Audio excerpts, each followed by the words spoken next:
What's up everybody? Broke Rad with you again, and today we're going to be going over cleaning your fuel system. So when I've taken my car in, you might get a quote for $200 or $300 to do this at a dealership or at just a normal mechanic. But this is what I'm going to recommend to you. These guys right here, they're actually out of Albuquerque, New Mexico, ATS Chemical. They make this 505 CRF and 505 CRO. You can put these into your engine oil and into your gas tank, and that will do the cleaning for you. This costs, I think, $50-$60, and then you can do an oil change for another $50. So you can do a really good job yourself for $100 whenever you need an oil change. So this is what we're gonna be going over today. And remember, you can't afford not to. So the fuel cleaner is easy. You literally just need to take this and put it into your tank. It treats 5 to 20 gallons of gas, and then you just drive around on that tank and it will clean it for you. So there you go, there's my setup. Takes a couple seconds, and that will clean your fuel injectors primarily. Now the oil system treatment is good for actually cleaning, you might have guessed, the oil system itself. And what you do with this is you put it directly in to your engine oil, except now you need to turn the car on, and I don't know if you can see it here. You need to run it at a high idle for 10 minutes. So 2,500 RPMs for 10 minutes. So I'm gonna go ahead and do that. All right, just pour it in.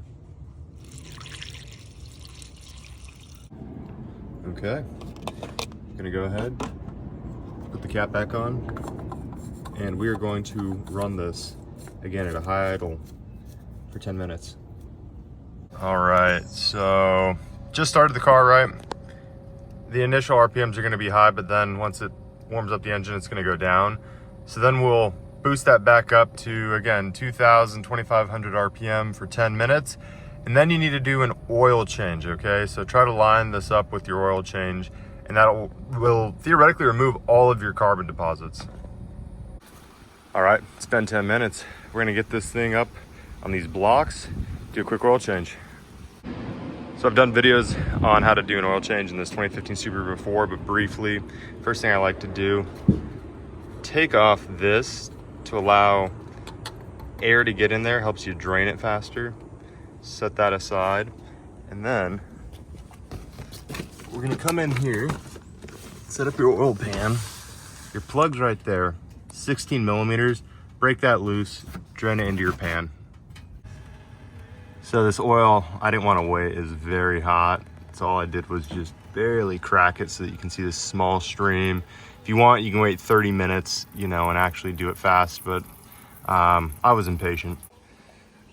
Well, that's draining too. We can do the oil filter. I like to use these guys, just grip it, take it off. All right, so go in there, clean up that excess oil.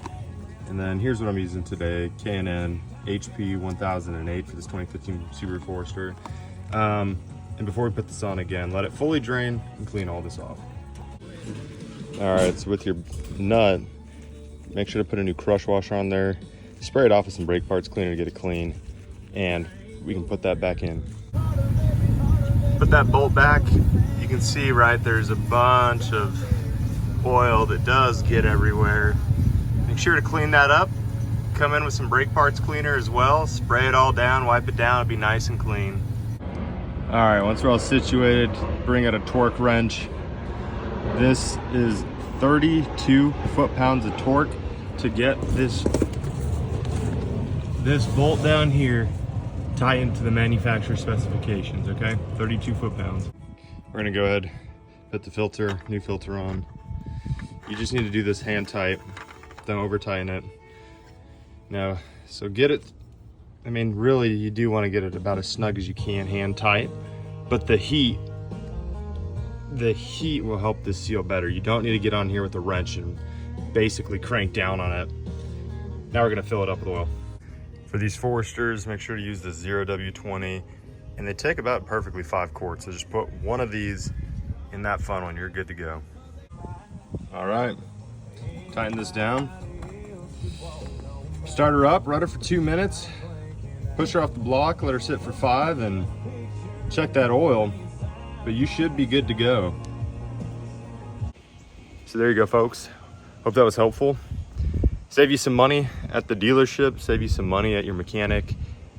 Really doesn't take any time at all, super easy. Hope that helped.